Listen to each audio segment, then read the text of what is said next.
সৈকত তুই এমন কেন? কেন, আমি কি করছি? এই সৈকত, তুই সবসময় নিজের মতো চলিস। এই তুই কি ভাবিস তুই কি সবসময় ঠিক?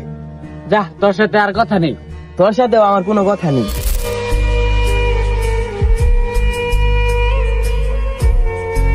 দেখুন, ছোট্ট একটি ভুল বোঝাবুঝি কিভাবে মানুষের বন্ধুত্ব নষ্ট করে দেয়।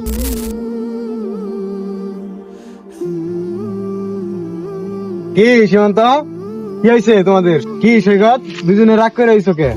সমস্যা হয়েছে নাকি কোনো ঝগড়া হয়েছে তোমাদের? স্যার, সৈকত আমার কথা শুনে না।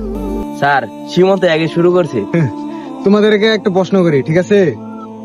একটা গাড়ি ভাঙা সহজ নাকি অনেকগুলো একসাথে ভাঙা সহজ? স্যার, এটা তো অনেক সহজ প্রশ্ন।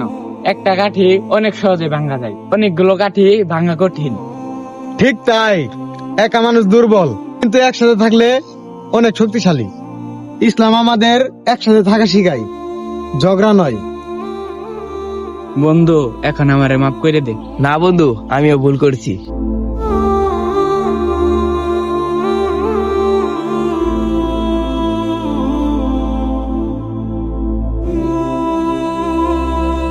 ঐক্য মানুষকে শক্তিশালী করে এবং বিভেদ মানুষকে দুর্বল করে।